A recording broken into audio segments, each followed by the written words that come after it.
행복한 상상, 소보루이의 꿈꾸는 동화 이야기 시간이에요.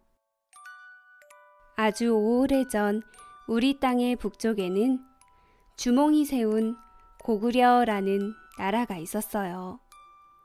고구려의 세 번째 임금인 대무신왕이 낭랑을 치려고 노리던 그때에 고구려의 호동 왕자와 낭랑 공주가 사랑에 빠졌지 뭐예요. 흥미진진한 우리 과거 역사 이야기 속으로 다 함께 떠나보도록 할까요?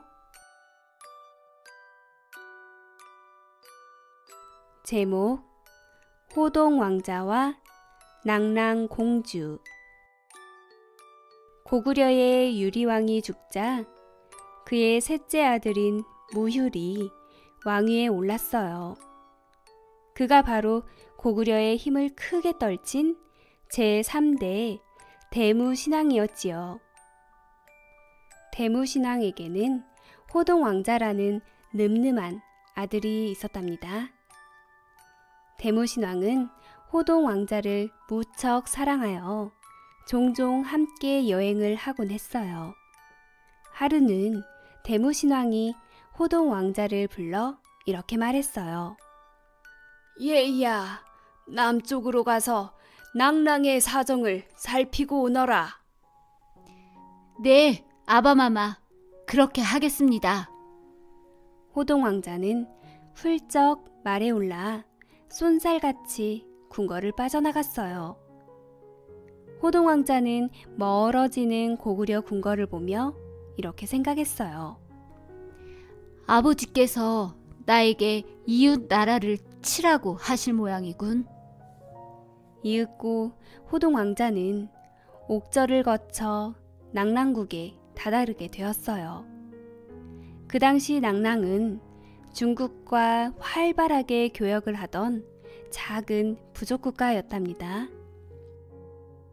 호동 왕자가 늠름한 모습으로 활시위를 당기면 사슴도 날아가는 새도 모두 백발백중이었지요. 그때 낭랑국의 왕이 사냥을 마치고 돌아가던 중 호동 왕자와 마주쳤어요. 허허허, 참으로 빼어난 솜씨요. 그대는 혹시 고구려의 왕자가 아니오? 네, 맞습니다. 호동이라 합니다.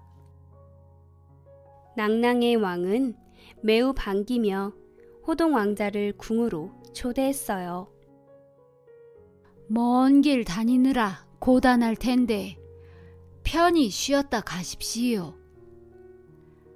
네, 그럴 수 있다면 영광이지요. 초대해 주셔서 감사합니다. 왕은 호동 왕자에게 성대한 잔치를 베풀어 주었어요. 맛난 음식과 볼거리가 풍성하였지요. 그렇게 호동 왕자는 낭랑국에 머물며 이곳저곳을 살펴보았어요. 도성을 잘 살펴둬야지. 언젠가 꼭 필요한 날이 올 거야. 왕은 호동 왕자에게 중국에서 가져온 물건들을 보여주었어요. 와, 참으로 훌륭하고 아름답습니다. 호동 왕자가 중국에서 가져온 물건들에 연신 감탄을 하자 왕은 무척 흐뭇했답니다. 다음 날이었어요. 왕은 호동 왕자에게 자신의 딸인 낭랑 공주를 소개해 주었지요. 왕자, 이 아이가 바로 내 딸 낭랑이요.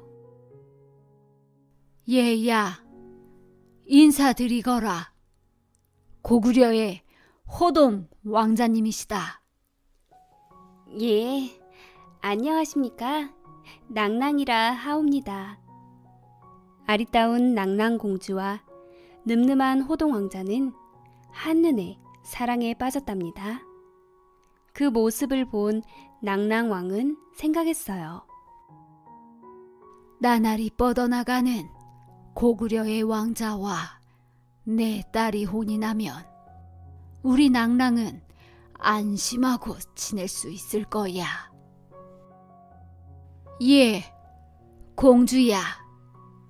호동 왕자가 낭랑국에 좀 더 머물면서 편히 쉬실 수 있도록 네가 옆에서 돕도록 하여라.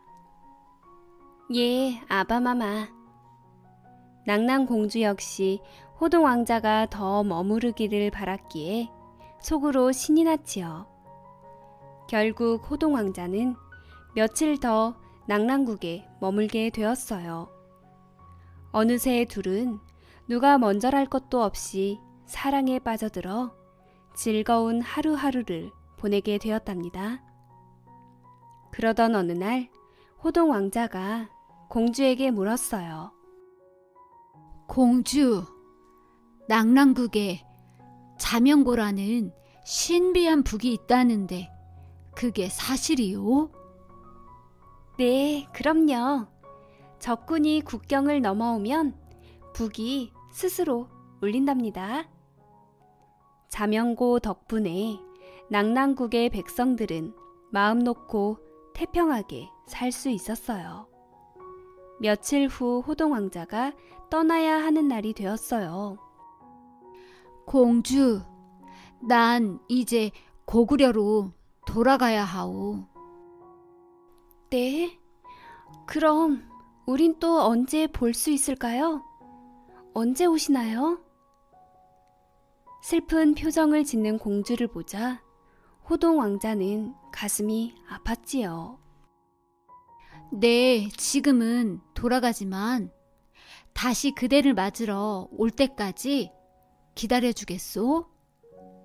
낭랑공주는 슬픈 얼굴을 애써 감추며 대답했어요.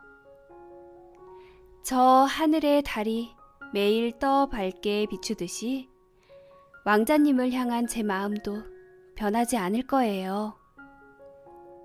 둘은 그렇게 사랑의 언약을 한 후 이별을 하였답니다.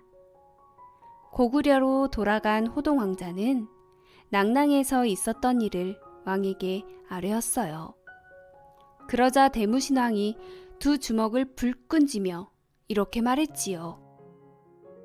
낭랑을 칠 다시 없는 기회로다.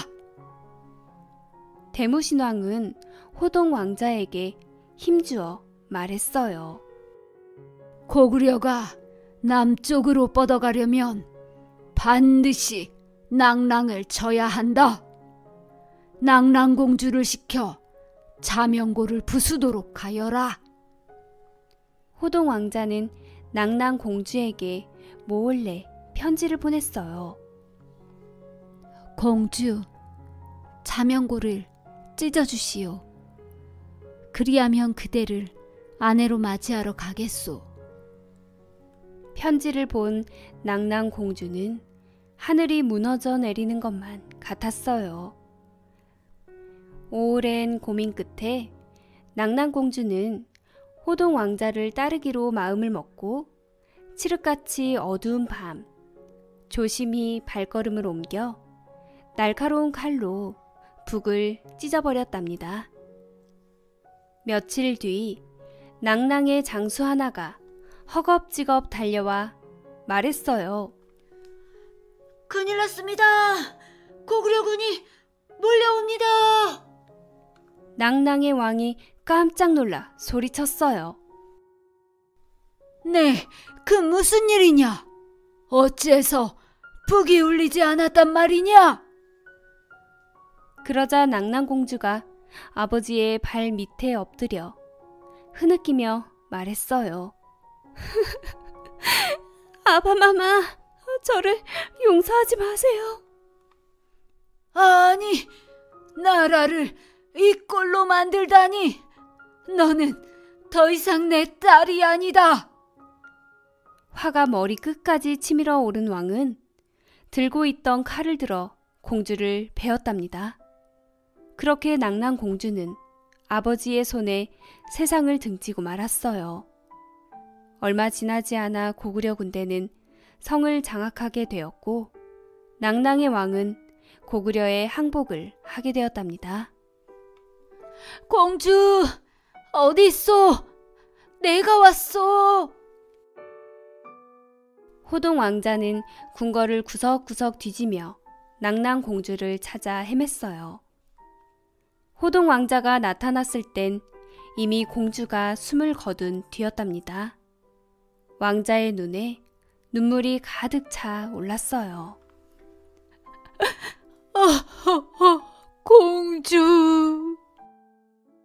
호동 왕자는 죽은 공주를 부둥켜 안고 한참을 울었어요.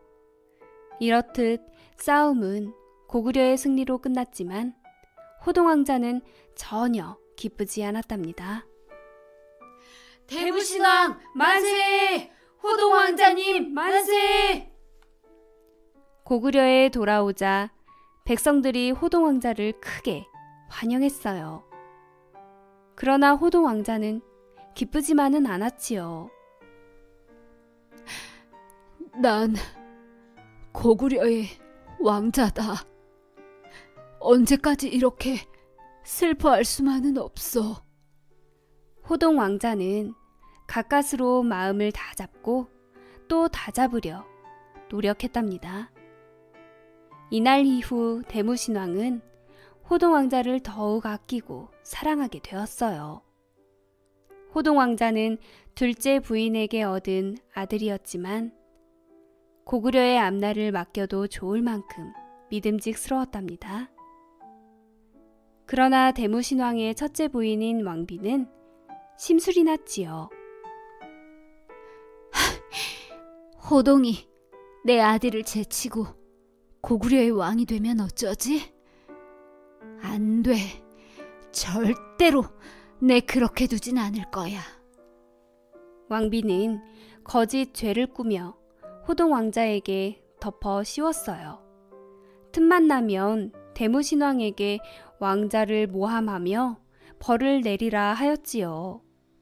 그 모습을 지켜본 호동 왕자 역시 힘들어 했답니다.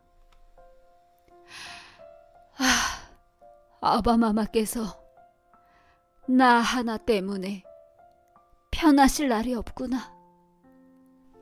진실을 밝히면 아바마마의 마음을 더 괴롭히게 될 것이야. 고구려의 힘이 흩어지는 것을 바라지 않은 호동 왕자는 조용히 목숨을 끊게 되었답니다.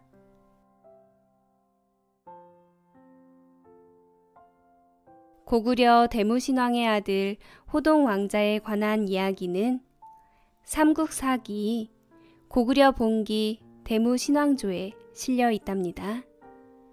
낭낭에 있었다고 하는 전설적인 북의 이름인 자명고. 외적이 침입하면 저절로 울리는 이 북을 찢음으로 인해서 고구려는 낭낭을 정복할 수 있었다고 해요. 이렇게 호동 왕자의 죽음 이후 고구려는 점점 더 크고 힘이 센 나라로 우뚝 서게 되었답니다. 마치 나라를 위했던 호동 왕자의 죽음이 헛되지 않았던 것처럼요. 각국의 이해관계로 서로의 땅을 뺏고 빼앗기는 살벌했던 과거 역사 현장에서 이처럼 슬픈 사랑 이야기가 숨겨져 있었네요. 이 치열했던 역사 현장에 호동 왕자와 낭낭 공주가 있었다는 사실 우리는 기억하기로 해요. 행복한 상상, 소보루의 꿈꾸는 동화 이야기. 다음 시간에 또 만나요.